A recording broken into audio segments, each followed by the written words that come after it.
예배 오신 여러분 모두 환영하고 축복합니다. 우리 삶의 주인이 하나님 한 분이심을 기억하며 왕이신 하나님을 함께 찬양합시다.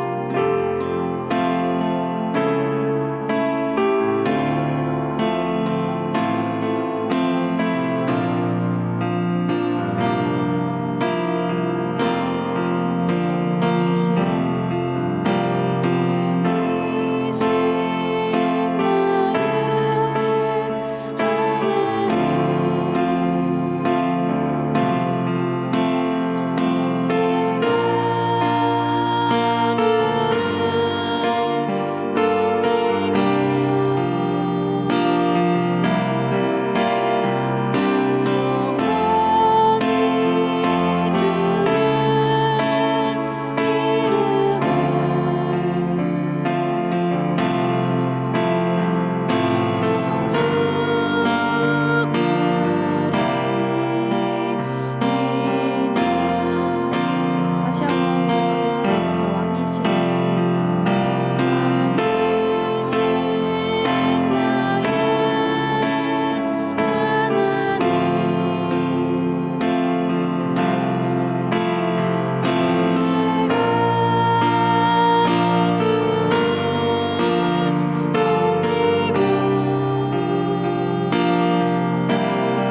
같이 일어서셔서 묵도하심으로 주일 오전 예배 시작하겠습니다.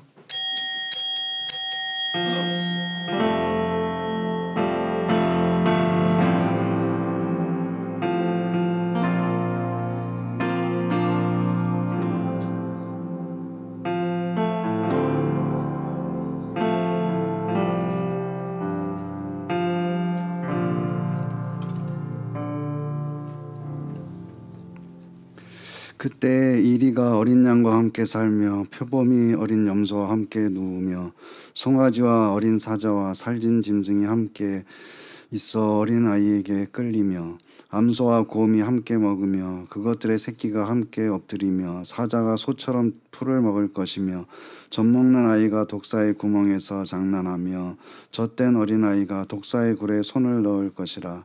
내 거룩한 산 모든 곳에서 해됨도 없고 상함도 없을 것이니 이는 물이 바다를 덮음같이 여호와를 아는 지식이 세상에 충만할 것임이니라.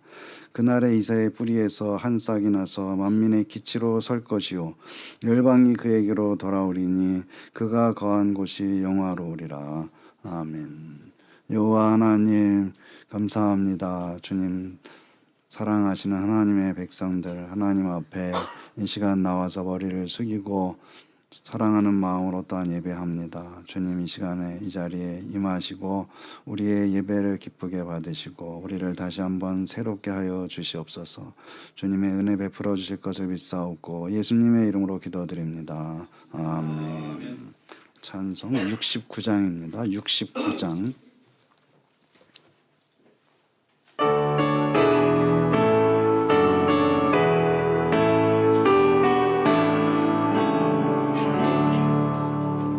온 천하 만물 우러러 다 주를 찬양하여라. 할렐루야 할렐루야. 조금 빛나는 밝은 해 조금 빛나는 밝은 달 하나님을 찬양하라. 할렐루야 할렐루야 할렐루야.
사도신경으로 신앙 고백하시겠습니다.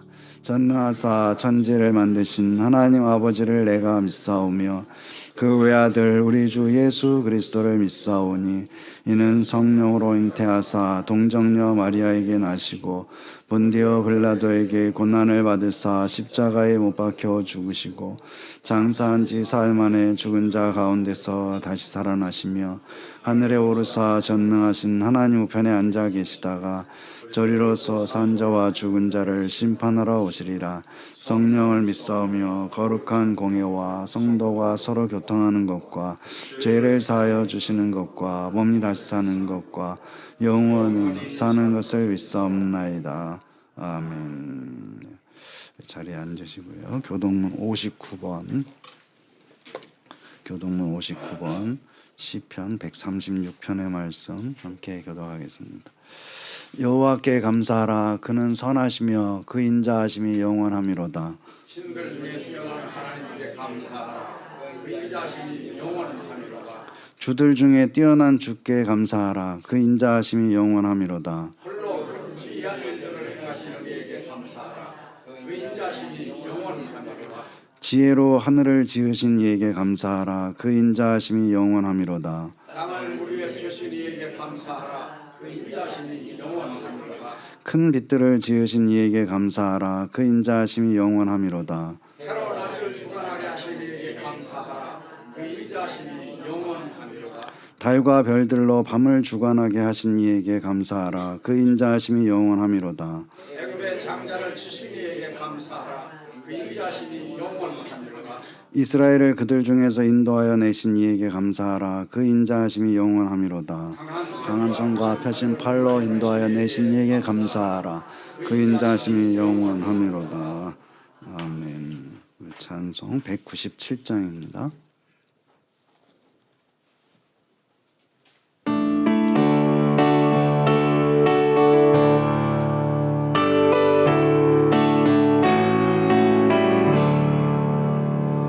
은혜가 풍성한 하나님은 믿는 자 한 사람 한 사람 어제도 오늘도 언제든지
박수영 장로님 기도하시겠습니다.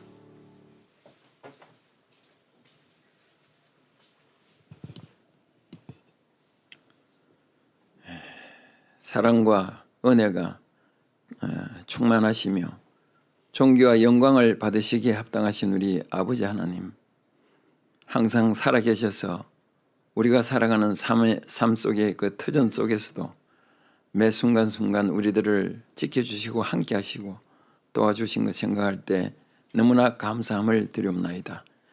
아버지 하나님, 오늘도 거룩한 주의 날을 이렇게 허락하여 주시고 이 기쁘고 즐겁고 복된 이 날에 또 원근 각처에서 또 오늘도 이렇게 우리 하나님께서 걸음걸음들을 인도하여 주셔서 몸된 우리 예영교회를 중심으로 이렇게 함께 모여서 주님을 찬양하며 예배할 수 있도록 은혜 베푸신 것 생각할 때 또한 감사함을 드리옵나이다. 아버지 하나님, 오늘도 모인 우리들의 마음과 뜻과 정성을 가지고 드려지는 이 예배가 오늘도 우리 하나님을 기쁘시게 하고 하나님께 또 영광 돌려드릴 수 있는 복된 예배 시간 되게 하여 주옵소서. 아버지 하나님, 우리 하나님께서는 우리를 지으신 제1의 목적이 하나님, 우리를 통해서 우리 하나님께 예배 드리기 위해서 우리를 지으셨다고 말씀하고 있습니다. 아버지 하나님, 예배를 기뻐하시는 우리 하나님, 또 우리를 자녀 삼으시고 백성된 우리가 우리의 삶 속에서도 우리의 삶이 예배가 되어서 우리 하나님의 기쁨이 되는 우리 성도들이 다 되게 하여 주옵소서. 아버지 하나님, 또 오늘도 이렇게 아버지 앞에 드려지는 이 예배 속에서 우리 하나님 또 우리에게 임재하여 주셔서 오늘도 그 크신 은혜를 베푸시기 위해서 또 그 은혜를 사모하며 또 나온 우리 사랑하는 성도들의 마음속에 그 은혜가 흡족히 채워 돌아갈 수 있는 복된 우리 성도들 다 되게 하여 주옵소서. 아버지 하나님, 우리 예행교회를 우리 하나님께서 뜻과 섭리 가운데 이곳 복정동 지역에 틀을 잡고 이렇게 세워주셨사오니 참으로 감사함을 드립니다. 우리 예행교회가 우리 하나님의 기쁘신 뜻과 섭리를 세워가며 이루어갈 수 있도록 우리 하나님 붙잡아 주시고 역사하여 주시옵소서. 아버지 하나님, 우리 예행교회가 말씀 안에서 잘 자라가며 성장하며 부흥하여서 우리 하나님의 크신 일을, 하나님의 그 나라를 확장해가는 일에 우리 예행교회가 맡겨주신 그 사명을 잘 감당할 수 있는 복된 우리 예행교회가 되게 하여 주옵소서. 무엇보다도 복음을 증거하는 또 복음을 전하는 통로로서 아버지 하나님, 우리 예행교회가 맡겨주신 사명을 잘 감당함으로써 우리 예행교회를 통해서 아버지 하나님, 또 하나님을 알지 못하고 구원의 길에 함께 있지 못한 많은 죽어가는 영혼들을 아버지 하나님 살리는 우리 예행교회가 되어서 하나님 앞에 정말 충성되고 또 하나님이 기뻐하실 수 있는 우리 예행교회가 되게 하여 주옵소서. 아버지 하나님, 우리 또 예행교회에 속한 우리 성도들의 가정과 사업장과 직장과 생업 위에도 우리 하나님께서 늘 변함없는 은혜로 함께해 주시오니 너무나 감사함을 드립니다. 우리가 또 세상 속에서 살아가면서 온갖 여러 가지 또 환경과 조건과 또 각자 처한 처지에서 우리가 하나님 앞에 또 참으로 우리에게 주어진 여러 가지 무거운 짐들을 가지고 부르짖고 기도하고 있는 가운데 우리 하나님의 그 긍휼하심과 은혜를 구하는 우리 성도들 아버지 하나님 많습니다.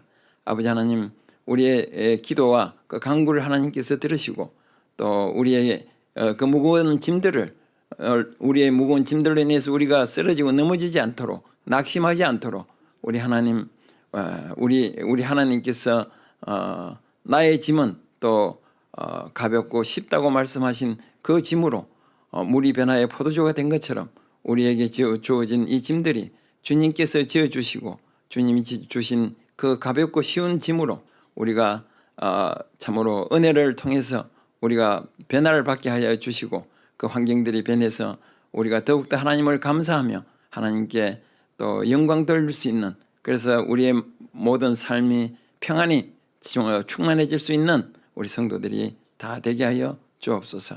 아버지 하나님, 오늘도 또 우리 목사님 말씀을 전가하시기 위해서 단위에 세우실 때도 우리 하나님께서 강하게 하시고 붙드셔서 또 귀한 맡겨주신 사명을 잘 감당할 수 있는 우리 목사님 되게 하여 주시고, 또 말씀들이 우리에게 증거되어질 때에도 그 말씀들이 우리에게 잘 박힌 목과 같이 또 박혀서 영의 양식이 되어서 우리가 세상을 살아갈 때에도 그 말씀 따라서 우리의 믿음이 더욱더 강건해지고 승리하신 주님의 그 길을 따라서 우리도 믿음 안에서 말씀 안에서 순종함으로써 승리의 삶을 살아가는 우리 모든 성도들 다 되게 하여 주옵소서.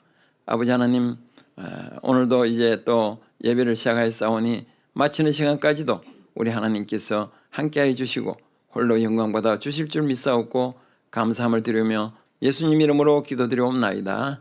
아멘.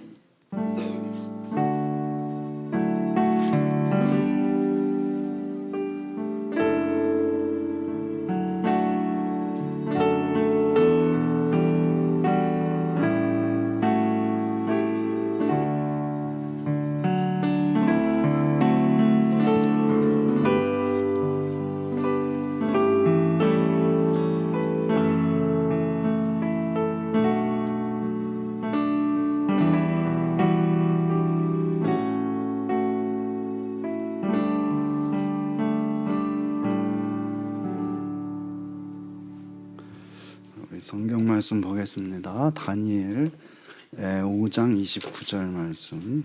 다니엘 5장 29절부터 오늘도 좀 긴데요. 6장 28절 말씀까지 우리 한 절씩 교독해서 말씀을 보도록 하겠습니다. 이에 벨사살이 명하여 그들이 다니엘에게 자주색 옷을 입히게 하며 금사슬을 그의 목에 걸어주고 그를 위하여 조서를 내려 나라의 셋째 통치자로 삼으니라. 메대 사람 다리오가 나라를 얻었는데 그때의 다리오는 62세였더라.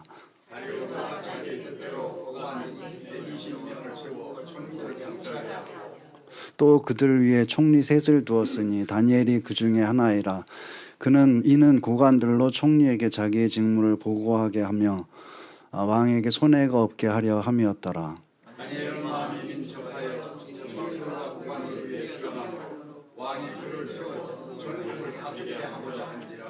이에 총리들과 고관들이 국사에 대하여 다니엘을 고발할 근거를 찾고자 하였으나 아무 근거 아무 허물도 찾지 못하였으니 이는 그가 충성되어 아무 그릇됨도 없고 아무 허물도 없음이었더라.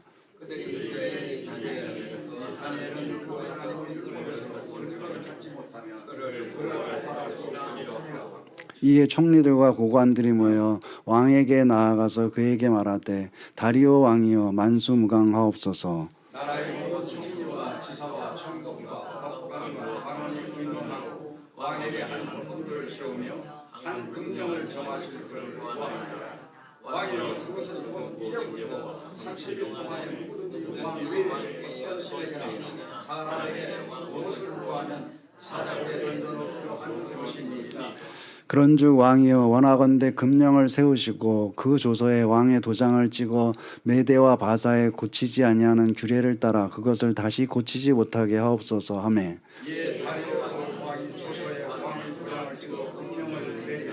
다니엘이 이 조서에 왕의 도장이 찍힌 것을 알고도 자기 집에 돌아가서는 윗방에 올라가 예루살렘으로 향한 창문을 열고 전에 하던 대로 하루 3번씩 무릎을 꿇고 기도하며 그의 하나님께 감사하였더라. 무리들이 모여서 다니엘이 자기 하나님 앞에 기도하며 간구하는 것을 발견하고 이에 그들이 나아가서 왕의 금령에 관하여 왕께 아뢰되 왕이여 왕이 이미 금령에 왕의 도장을 찍어서 이제부터 30일 동안에는 누구든지 왕 외에 어떤 신에게나 사람에게 구하면 사자굴에 던져넣기로 하지 아니하였나이까 하니 왕이 대답하여 이르되 이 일이 확실하니 메대와 바사에 고치지 못하는 규례니라 하는지라. 그들이 왕 앞에서 말하이르되 왕이여 사로잡혀온 유다 자손 중에 다니엘이 왕과 왕의 도장에 찍힌 금령을 존중하여 하고 하루 3번씩 기도하나이다 하니 왕이 이 말을 듣고 그로 말미암아 심히 근심하여 다니엘을 구원하려고 마음을 쓰며 그를 건져내려고 힘을 다하다가 해가 질 때에 이르렀더라. 그 무리들이 또 모여 왕에게로 나와서 왕께 말하되 왕이여 에베레와 바사의 노래를 아시거니와 왕께서 세우신 금령과 법도는 지키지 못할 것이니라. 이에 왕이 명령하며 다니엘을 끌어다가 사자굴에 던져 넣는지라. 왕이 다니엘에게 이르되 내가 항상 섬기는 너의 하나님이 너를 구원하시리라 하니라. 이에 돌을 굴려다가 불로 위로 나르되 왕의 그 분량과 기독교의 대답으로 보호하였으니 이는 다니엘에 대한 조치를 고치지 못하게 하여 함이었더라. 왕이 궁에 돌아가서는 밤이 새도록 금식하고 그 앞에 오락을 그치고 잠자기를 마다하니라. 이튿날에 왕이 새벽에 일어나 급히 사자를 넣어서 다니엘이 든 굴에 가까이 이르러서 슬피 소리질러 다니엘에게 묻되 살아계시는 하나님의 종 다니엘아, 내가 항상 섬기는 내 하나님이 사자들에게서 능히 너를 구원하셨느냐 하니라. 다니엘이 왕에게 이르되 왕이여 영원하게 왕은 순간하옵소서. 나의 하나님이 이미 그의 천사를 보내어 사자들의 입을 봉하셨으므로 사자들이 나를 상해하지 못하였사오니 이는 나의 무죄함이 그 앞에 명백함이오며 또 왕이여 나는 왕에게도 해를 끼치지 아니하였나이다 하니라.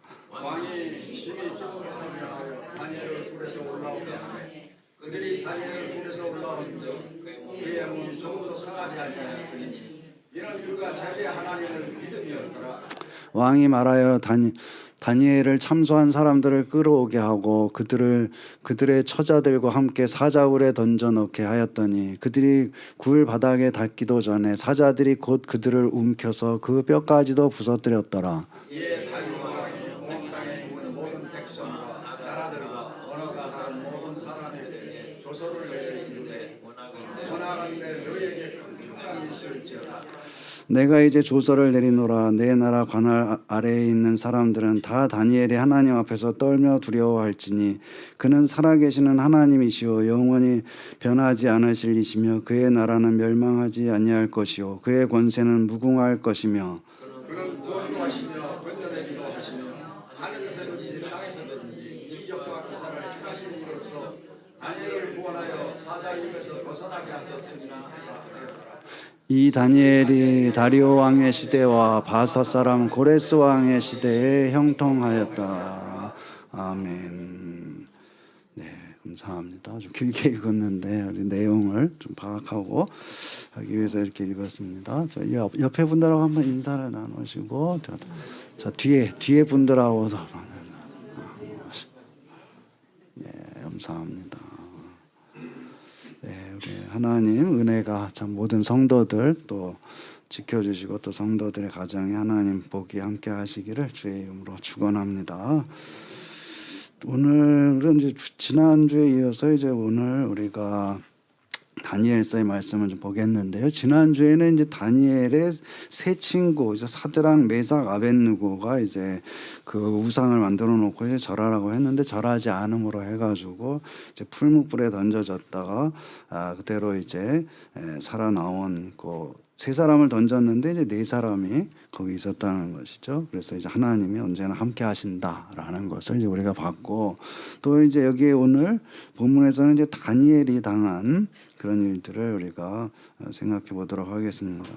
전에 말씀드렸다시피 우리가 1장에서 또 볼 수 있는 바와 같이 이제 이 바벨론이 예루살렘을 이제 유다를 완전히 멸망시키고 포로를 잡아갔는데 이제 그 소년들을 이제 많이 잡아가는 것이죠. 소년들 아주 똑똑한 그런 청년들을 데리고 가가지고 이제 특별히 교육을 시켜서 그들을 이제 이 나라의 일꾼으로 이제 쓰기 중용하는 이제 그런 정책 가운데서 이제 다니엘과 그다음에 세 친구가 이제 포로로 잡혀가 가지고 이제 이 왕의 궁궐에서 이제 높은 자리에 있는 이제 이런 일들이 계속되고 있는데 이 다니엘은 특별히 이제 또 어떤 이제 꿈을 해석하고 하는 이제 그런 하나님의 이제 뜻을 알고 그래가지고 이제 그것을 왕 앞에 얘기를 하고 그러므로 해서 이제 계속해서 그 지위가 계속해서 이제 상승되는 것을 우리가 볼 수가 있는 것이죠. 그런데 이제 우리가 오늘 본문에 이제 5장 29절부터 읽었는데 여기 보면 이제 벨사살 왕이 이제 나오고 있죠. 그 벨사살 왕은 이제 그 5장에 얘기해 보게 되면은 이제 또 이 벨사살 왕을 이제 그 꿈을 해석해 가지고 이제 이 다니엘이 여기서 이제 제일 높은 자리로 올라가게 됐는데 이제 벨사살 왕은 이제 이 바벨론 왕인데요. 잘 이제 요거를 좀 정리를 해야 되는데 제가 최대한 아무튼 간략하게 정리를 해보도록 하겠습니다. 잘 보시죠. 벨사살 왕이 있는데 이 사람의 아버지가 있는데 이제 나보니두스라는 아버지 왕이 있었어요. 근데 자기를 스스로 10년간 유배 상태에다 놓게 됐어요. 그 유배 상태라는 건 자기가 왕인데 왕궁을 떠나가지고 이제 테무라는 곳에 가가지고 이제 거기서 자기가 있었던 그러니까 왕좌가 비니까는 그 왕은 이제 벨사살 아들이 벨사살인데 벨사살이 이제 아버지를 대신해 가지고 이제 통치를 하는 그런 이제 시절이었던 것이죠. 그러니까 10년 동안 왕자는 근데 왕은 이제 폐위된 건 아니고 왕은 왕인데 이 궁궐에 있지 않고 다스리지 않고 저쪽에 다른 데 가가지고 스스로 유배 상태에 있었다는 것이죠. 누가 보낸 게 아니고 자기가 스스로. 그래서 나보니두스를 대신해 가지고 이제 벨사살이 통치를 하고 있었다는 것이죠. 근데 이제 그때에 이 다니엘이 여기에 보게 되면 5장 29절에 보게 되면은 이제 이 벨사살이 다니엘을 굉장히 그 꿈을 해석해주고 했기 때문에 다니엘을 완전히 신뢰를 해가지고 이 벨사살 왕이 다니엘을 이제 셋째 통치자로 삼았다는 것이죠. 29절 끝에 보면 셋째 통치자로 삼았다. 이런 이제 일이 셋째 통치자로 삼은 것이죠. 그런 다음에 이제 보게 되면 그러니까 셋째 통치자라는 게 무슨 뜻이냐. 이것은 이제 통치자가 3명 있다고 봐야 되는 것이죠. 나보니두스가 나보니두스는 스스로 유배를 가가지고 거기 있는 상태, 그게 제일 첫 번째. 그 다음에 이제 여기서 지금 왕을 다스리고 있는 벨사살이 두 번째. 그 다음에가 이제 다니엘. 이제 이런 식으로. 그래서 이제 여기 나라의 셋째 통치자로 삼았다는 말은 바로 이제 그거를 얘기를 하고 있는 것이죠. 그러니까 다니엘의 지위라는 거는 뭐 조선시대로 얘기하자면 영의정이겠죠. 위에 이제 왕이 있고 그 밑에 이제 바로 제3인자, 제3 위치에 있는 그런 사람이었다는 것이죠. 그런데 이제 이 당시가 이제 이 제국이 막 바뀌고 이러던 시절이었기 때문에 그런데 그 다음 절에 바로 30절에 이제 보게 되면은 그날 밤에 갈대아 왕 벨사살이 죽임을 당했다. 그리고 메대 사람 다리오가 나라를 얻었다. 그때 다리오는 또 62세라. 이런 이제 이 얘기가 나오고 있죠. 그러니까는 벨사살이 이제 다니엘을 굉장히 신뢰를 해가지고 그 사람을 제3인자 왕 바로 밑에 그런 지위까지 높여놨는데 그 사람이 이제 죽임을 당했어요. 죽임을 당하고 여기에 이제 메대 사람 지금 바벨론의 왕이 벨사살이었는데 벨사살 왕이 죽임을 당하고 이제 나라가 바뀐 거죠. 그러니까 그 메대 사람 다리오가 이제 나라를 얻었다. 근데 여기에서 특별히 또 나라를 62세였다라고 이제 나이를 또 밝혀주고 있죠.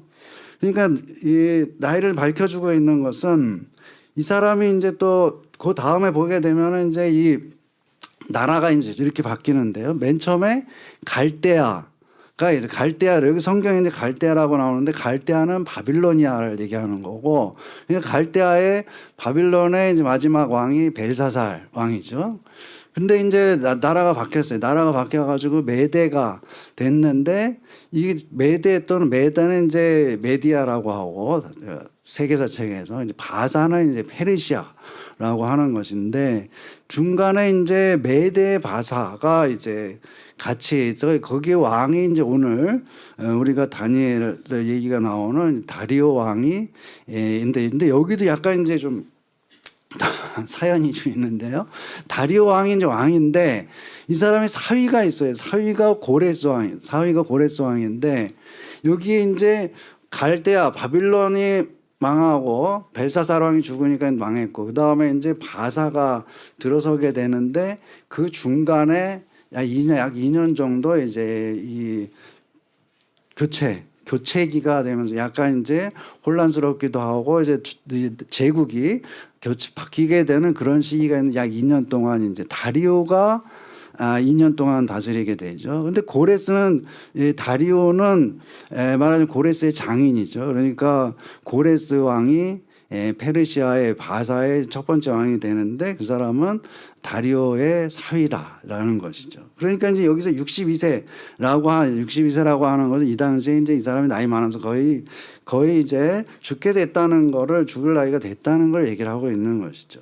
그러니까 다리오 왕은 바벨론이 망하고 새로운 나라의 메대의 왕이었죠. 나이가 62세다. 나이가 많고 사실은 이제 다리오 왕의 사위 고레스가 이제 이 사실은 실권을 잡고 있었고 그런데 이제 이 고레스는 이 당시에 그 주위에 이게 이제 대제국이잖아요. 그래서 주위에 어떤 정복 전쟁을 하느라고 이제 여러 그 나라 밖으로 돌아다니고 이러면서 이제 전쟁을 하고 이러느라고 이제 고레스는 원정을 많이 나가 있는 그런 상태였고 그때에 이제 다리오 말하자면 고레스 왕의 장인인 다리오가 이제 왕이 돼가지고 이걸 다스리고 있던 그 시기였다는 것이죠. 지금 얘기하고 있는 것은. 그러니까 이제 요 시대가 지금 정리하자면은 갈대아, 바벨로니아하고 페르시아 제국하고 중간 정도에 있던 그 시기에 이제 이 일이 일어난 것이다라는 것이죠. 일단 그렇게 이제 우리가 볼 수가 있겠고. 그 다음에 이제 다리오 왕이 이제 왕이 돼가지고 고관 120명을 세웠다. 그리고 다니엘을 포함해서 총리 3명을 또 이제 세웠다는 것이죠. 그러니까 이제 요 나라가 들어서기 전에 이전 왕국 그 제국에서는 이제 다니엘이 왕 바로 밑에 있는 그런 이제 제3인자였는데 여기에서는 이제 총리 3명 가운데 하나였다. 어쨌든 간에 3명이 있는데 이제 총리 3명 가운데 하나였다고만 이제 나오고 있죠. 그래서 진짜 왕 고레스는 나라 밖에 있고 늙은 다리오 왕이 이제 마지막 통치를 자기 나름대로 하기 위해서 이제 120명의 고관을 세우고 총리를 3명 세우고 그 중에 하나가 다니엘이었다. 다니엘은 이제 전 왕조에서 그렇게 높은 자리에 있었고 새로운 나라가 됐는데 이게 전혀 새로운 나라죠. 근데 다니엘은 어떤 좌천되거나 숙청되지 않고 여전히 최고의 자리를 차지하고 있는 걸 볼 수가 있는 것이죠. 그리고 다니엘은 어땠느냐 이때 마음이 민첩하여 총리들과 고관들 위에 뛰어남으로 왕이 그를 세워 전국을 다스리게 하고자 한지라. 사실 다니엘이 사실 이제 다니엘의 능력이 뛰어났기 때문에 또 왕조가 바뀌어도 왕이 바뀌어도 중요한 관직을 그대로 이제 맡고 있는 것을 볼 수가 있죠. 이 다니엘이 이제 인간적인 능력이 뛰어났던 것이 아니고 더 중요한 것은 하나님을 믿는 믿음. 그것이 이제 무슨 일이 있을 때마다 하나님께 묻고 하나님께 이제 응답을 받고 그렇게 하고 왕에게 전해주고 이렇게 함으로 해서 이제 다니엘이 완전히 신뢰를 얻는 그런 자리에 있었던 것이죠. 그러니까 이 다리오 왕은 이제 나이가 60이잖아 돼가지고 이제 자기 아들은 지금 밖을 돌아다니고 있고 정복 전쟁을 하고 있는 이런 상태에 있고 자기가 이제 이 나라를 맡아서 다스리는데 다니엘을 전적으로 의지해가지고 이제 이 나라를 제국을 다스리는 이제 그런 가운데 있었는데 이제 이 다니엘을 시기하는 그 총리들 그다음에 고관들 여기 120명이나 되는 이 사람들이 다니엘을 시기해가지고 이제 다니엘을 고발하고 이제 그 자리에서 떨어뜨리려고 하는 근거를 찾아봤지만은 다니엘은 공명정대하게 모든 일을 행하고 또 숨겨진 잘못이나 비리가 전혀 없었다. 그러니까는 아무런 허물도 찾지 못한 것이죠. 그러니까 다른 것은 아무 살펴봐도 흠잡을 게 전혀 없고 다니엘이 하나님을 섬기고 있다는 것 그것을 이제 주목하고 거기에서 뭔가 고발할 근거를 이제 찾으려고 한 것이죠. 그래서 다니엘이 하루에 3번씩 기도하는 걸 보고 또 그것을 가지고서 이제 다니엘을 제거하려고 하는 그런 이제 음모를 꾸미게 되는 것이죠. 사실 하루에 3번 기도하는 것은 이 당시의 법으로 법적으로 아무런 문제가 없는 것이죠. 자기의 신앙생활을 하는 것이고 그런데 이제 그 기도하는 것이 죄가 되게 하기 위해서 법령을 만들어야 됐다. 그래서 법령을 새로 만드는 것은 또 왕의 명령을 통해서만 해야 되기 때문에 왕에게 가서 새로운 법령을 제정해야 된다고 이제 얘기를 한 것이죠. 그래서 새로운 법을 만들어서 반포하게 되는데 그 법은 뭐냐 하면은 이제부터 30일 동안 누구든지 왕 외에 어떤 신에게나 사람에게 무엇을 구하면 사자굴에 던져 넣는다. 자, 이것이 이제 새로 만든 법령인 것이죠. 이런 새로운 법령을 만들고 또 이 법령은 누구도 고치지 못한다라는 이제 단서 조항까지 뒤에다가 이제 단서 조항, 이것은 아무도 고치지 못한다. 왕도 고치지 못한다. 이제 이것까지 붙여가지고 이제 이것을 이제 이 왕이 다리오 왕이 이제 다니엘을 좋아하고 또 다니엘을 신뢰하고 있는 걸 너무 잘 알기 때문에 이제 이렇게 했더라도 안 된다 하고 그렇게 하는 것까지도 이제 생각을 하고 그 왕도 이제 이 법은 절대로 아무도 고치지 못한다고 하는 그런 조항을 넣어가지고 이제 법령을 새롭게 만들게 된 것이죠. 다니엘은 이제 이런 법령이 만들어진 것을 잘 알고 있었는데 그 하루에 3번씩 기도하는 것을 보고 이제 자기 보고서 그것을 겨냥하고 법을 만들었다는 것을 알고 있었던 것이죠. 그래서 사람들은 다니엘이 이 기도하는 것을 절대로 그만두지 않을 것이라는 그런 사실도 또한 알고 있었다. 다니엘에 대해서 너무나도 잘 알고 있기 때문에 그것은 절대로 포기하지 않을 것이다. 이 법령이 생긴다고 해도. 그래서 다니엘이 이 법령을 어기게 될 거라는 것을 사실 100% 확신하고 있었던 것이죠.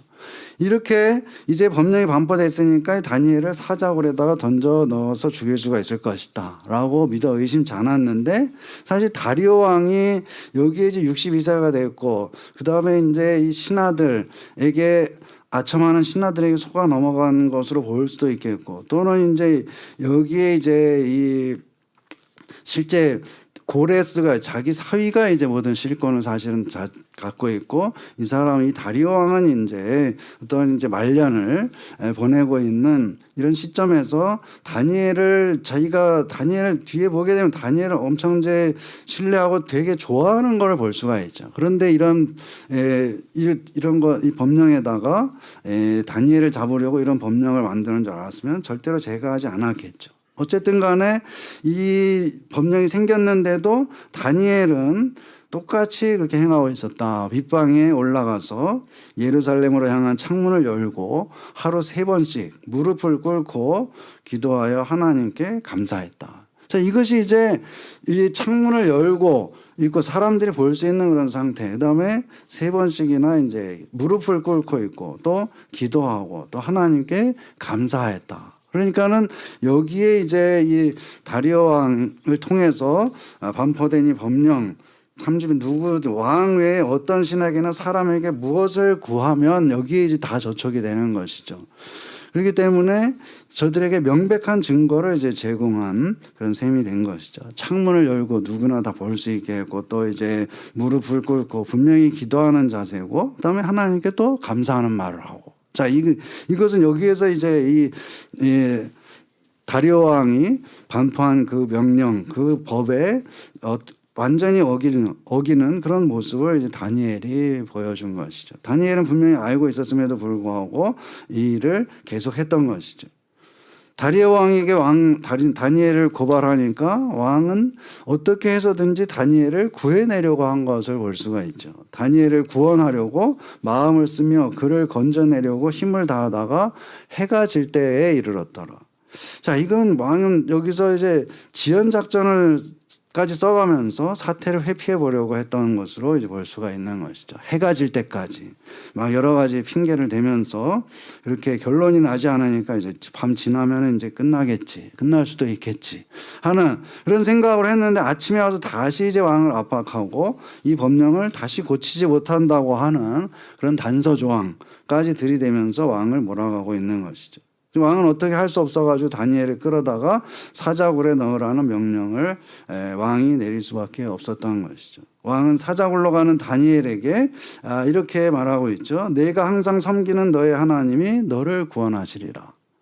이 다리오 왕은 다니엘을 신뢰할 뿐만 아니라 이제 다니엘을 반드시 이 하나님이 살려주실 거, 구원하실 거다라고 이제 말하고 있는 것이죠. 다니엘을 사자굴에 던져놓고 나오지 못하도록 굴 어기를 막고 또 거기에다가 이제 누구도 다시 열지 못하도록 봉인까지 하고 왕의 도장을 찍어가지고 봉인을 하고 그리고 왕은 궁으로 돌아갔지만은 밤새도록 금식하고 오락을 그치고 잠도 자지 않았다. 밤을 꼬박 새운 다리오 왕은 사자굴 앞에 가서 슬퍼하면서 이제 다니엘에게 묻고 있죠. 살아계시는 하나님의 종 다니엘아, 내가 항상 섬기는 내 하나님 사자들에게서 능히 너를 구원하셨느냐라고 묻죠. 그러니까는 다니엘이 이렇게 대답을 하고 있죠. 우리 이 말씀 한번 같이 읽어보겠습니다.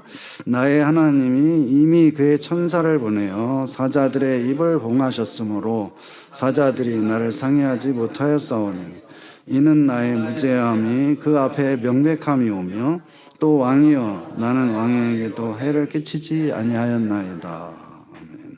하나님이 천사를 보내가지고 사자들의 입을 막아버렸다. 그리고 자기는 하나님 앞에 무죄하다라고 얘기를 하고 있죠. 나의 무죄함이 그 앞에 명백함이 오며.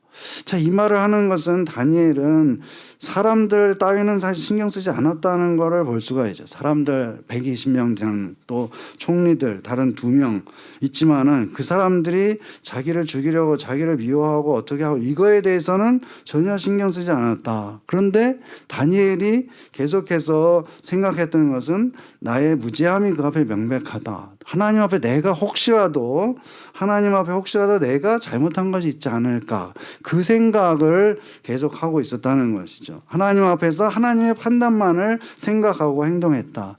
120명이나 되는 고관들이나 또 자기를 잡아 죽이려는 이 사람들 급기야 사자굴에 자기를 던져놓지만은 다니엘은 그런 사람들 그런 일들 따위에는 신경 쓴 것이 아니고 오직 하나님 앞에서 내가 죄를 짓지 않았느냐 라는 그런 것을 이제 생각할 수가 있는 것이죠. 다니엘은 사자굴에 들어가면서 사실 하나님 앞에서 내가 잘못한 것이 있으면 내가 죄를 지었다면 나는 여기서 당연히 죽어도 좋습니다라는 생각으로 여기에 들어갔던 것을 우리가 볼 수가 있는 것이죠. 그렇기 때문에 자기가 하나님 앞에서 죄를 짓지 않았다. 나의 무죄함이 그 앞에 명백하다는 말을 이제 하고 있는 것이죠.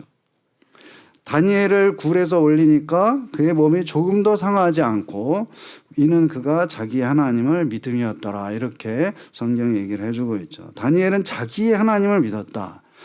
다니엘은 그저 자기 하나님을 믿었을 뿐이다. 사람들을 두려워할 필요가 없었고 또 사자들도 두려워할 필요가 없었다는 거. 다니엘을 죽이려고 했던 사람들이 사자굴에 던져지고 그 이후에 사자들은 곧바로 이제 그 사람들을 다니엘을 죽이려고 했던 사람들을 이제 잡아먹고 있죠. 그러니까는 이 사자들이 어떤 뭐 입이 막혔던 것이 자연스러운 것이 아니었다. 천사를 보내가지고 하나님이 막아주신 것이다라는 것을 볼 수가 있는 것이죠. 그리고 하나님이 하신 일이 다니엘을 입을 통해서가 아니고 다리오 왕을 통해서 다리오 왕의 조서를 통해서 선포되고 있죠. 25절에 보면 이에 다리오 왕이 온 땅에 있는 모든 백성과 나라들과 언어가 다른 모든 사람들에게 조서를 내려 이르되 왕이 내린 조서의 내용이 있는데 같이 한번 읽어보시겠습니다. 25절부터 27절 원하건대 너희에게 큰 평강이 있을지어다. 내가 이제 조서를 내리노라. 내 나라 관할 아래에 있는 사람들은 다니엘의 하나님 앞에서 떨며 두려워할지니 그가 살아계시는 하나님이시오 영원히 변하지 않으시며 그의 나라는 멸망하지 아니할 것이요 그의 권세는 무궁할 것이며 그는 구원도 하시며 건지내기도 하시며 하늘에서든지 땅에서든지 이적과 기사를 행하시는 이로써 다니엘을 구원하여 사자의 입에서 벗어나게 하셨습니다. 자, 이거는 다니엘이 하는 말이 아니고 이 왕이 이제 조서를 내려가지고 이런 말을 하고 있는 것이죠. 그러니까는 이 하나님에 대해서 다니엘이 얘기한 것이 하고 싶었겠지만 얘기하지 않았고 여기 대신에 왕이 또 그것도 조서를 통해 가지고 하나님이 어떤 분이시냐 또 하나님이 어떻게 행하실 것이고 하는 것들을 이제 그 왕의 조서를 통해서 사람들에게 알려지게 하신 것이죠. 오늘날 우리들 역시 이 다니엘과 같이 하나님을 믿는 믿음을 가지고 이제 살아가고 있는 그런 사람들이라. 우리로 하여금 하나님을 믿는 믿음에서 떠나게 하려고 하는 그런 어려운 일들이 이제 다니엘에게 닥치는 것처럼 그렇게 우리들에게도 닥친다는 것이죠. 그렇지만 우리가 두려워해야 될 것은 그 사람들이나 또는 그런 술수나 이런 것들이 아니다. 우리 앞에 닥친 무서운 그런 일들이 아니라 그 다니엘의 경우를 보게 되면은 우리가 믿음을 지켜 자기의 하나님을 믿고 나아갈 때에 또 그런 일이 닥칠 때에 그런 걸 무서워하는 것이 아니고 오히려 그때의 자기를 살펴보나 내가 뭐 잘못한 것이 있느냐 하나님 앞에서. 그러니까는 그 주변에 닥치는 일들을 두려워하거나 무서워하는 것이 아니고 하나님 앞에서 내가 항상 서 있다고 하는 그런 자세, 그리고 자기의 하나님을 믿고 자기를 살필 때에 그 두려움이 있을 수가 없는 것이고, 또 그걸 통해서 우리의 하나님은 그 상대방의 입을 통해서 어떤 다른 사람의 입을 통해서 하나님이 또 전파되는 그런 역사가 일어난다는 것을 이 다니엘의 역사를 통해서 보여주고 있는 것이죠. 다니엘의 경우를 보게 되면은 우리가 믿음을 지켜나가면서 우리에게 닥치는 이 어려움들이라는 것은 또 그렇게 크거나 또 심각하지 않은 것이라고도 볼 수가 있는 것이죠. 그렇지만은 누구나 자기 앞에 닥치는 일은 다른 사람이 볼 때는 작아 보일지라도 자기 앞에 닥치는 일은 누구에게나 다 큰 문제인 것이죠. 사실은. 다 저 사자굴에 들어가는 것과 같은 그런 위기 의식을 느끼고 위기를 느끼고 하는 것이지만은 그때에 이 다니엘과 같이 하나님 앞에서 자기를 살피는 자세, 그렇게 할 때에 이런 두려움이 사라지게 되고 이런 사자굴 앞에서도 담대하게 나아갈 수 있는 자기 하나님을 믿는 그런 사람이 될 때에 우리가 이런 승리하는 삶으로 어려움을 이겨서 또 하나님 앞에 또 다른 죄를 짓지 않고 또 바른 신앙의 삶으로 살아갈 수가 있다는 것을 우리에게 보여주고 있는 것이죠. 우리 다시 한번 이 다니엘과 같이 나 자신의 하나님을 믿고 또 언제나 하나님 앞에서 또 나의 일상 나의 삶을 통해서 변함없이 하나님을 섬기고 살아가는 저와 여러분이 되시기를 주의 이름으로 축원합니다. 기도하겠습니다. 여호와 하나님 감사합니다. 우리가 주님 앞에 말씀을 함께 나눕니다. 정말 다니엘의 시대에 참으로 이제 좀 위험이 코앞에 있고 참으로 두려움이 닥쳐오는 이런 환경 가운데도 사람을 보지 아니하고 또 앞에 닥친 두려운 것들, 무서운 것들을 보지 아니하고 하나님을 바라보고 하나님 앞에서 자기를 살피는 이러한 자세를 우리도 갖기를 원합니다. 그렇게 할 때 모든 두려움이 사라지고 하나님 앞에서 참으로 나를 날마다 더욱 바르게 세워나갈 수 있는 우리가 되게 하여 주시옵소서. 우리 앞에 닥치는 여러 가지 이 무서운 이 시험들을 두려워하지 아니하고 나의 하나님을 믿는 그 믿음으로 헤쳐나가며 승리하는 우리가 되게 하여 주시옵소서. 예수님의 이름으로 기도드립니다. 아멘. 찬송 384장 하시면서 헌금 드리도록 하겠습니다.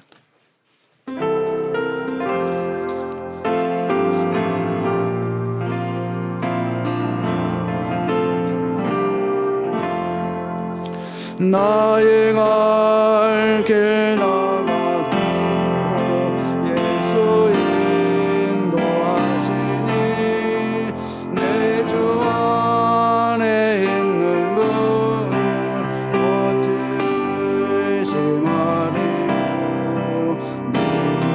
믿음으로 사는 자는 하늘을 받겠네.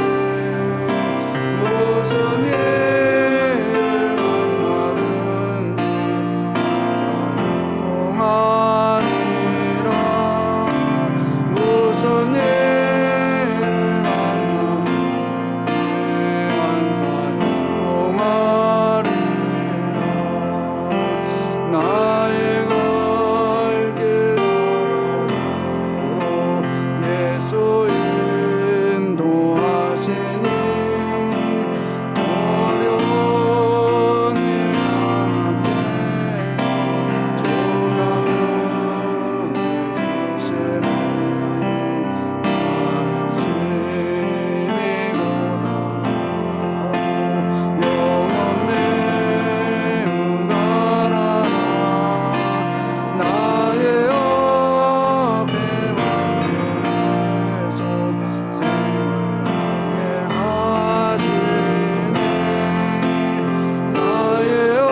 감사헌금 이주상 장로님, 이상희 권사님, 구제헌금 어경찬 집사님, 이상희 권사님.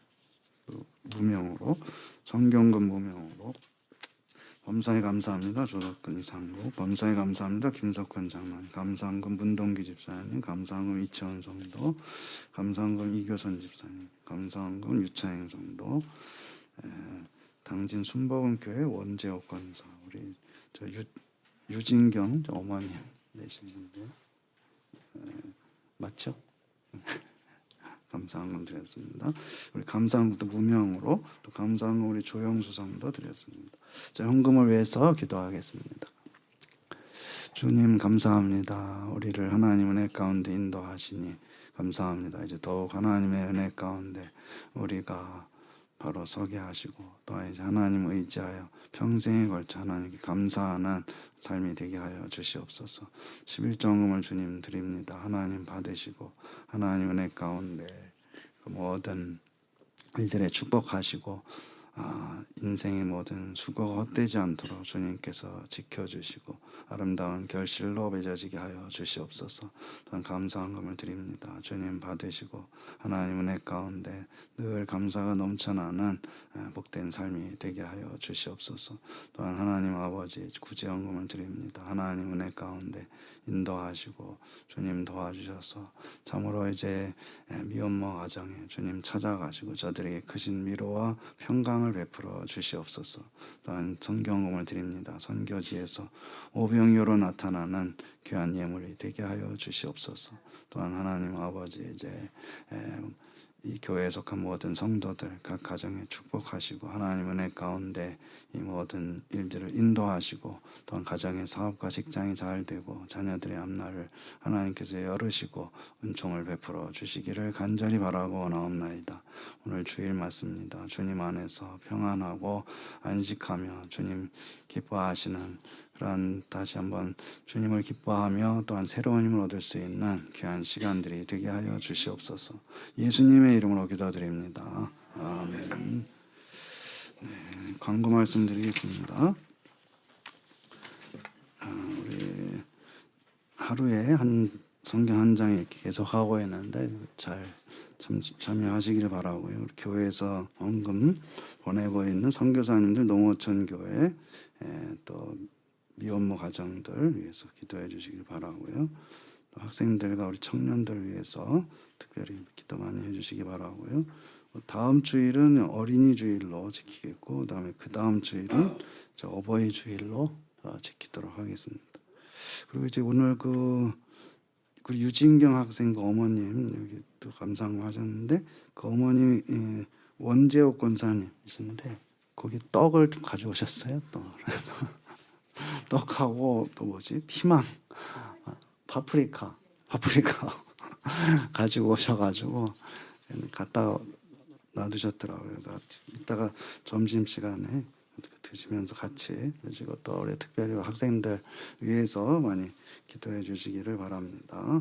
우리 다 같이 일어서셔서 찬송 5장 하겠습니다.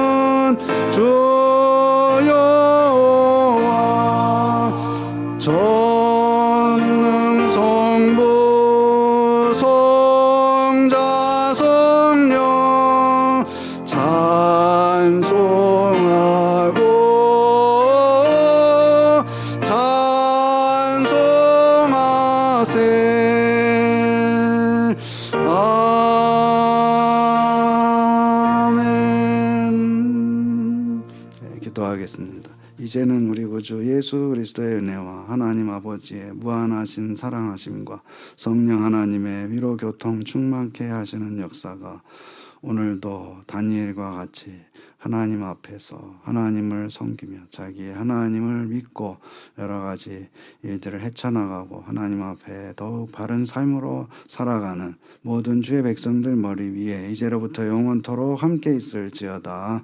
아멘.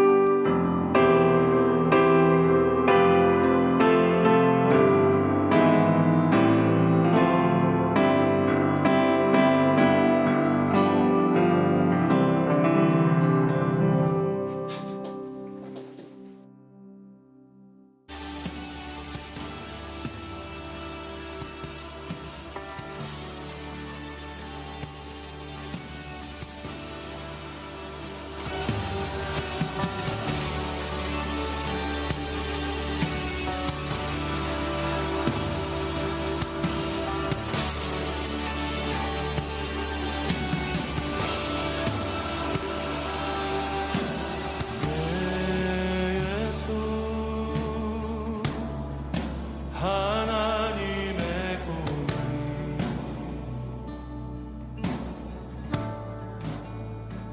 주 독생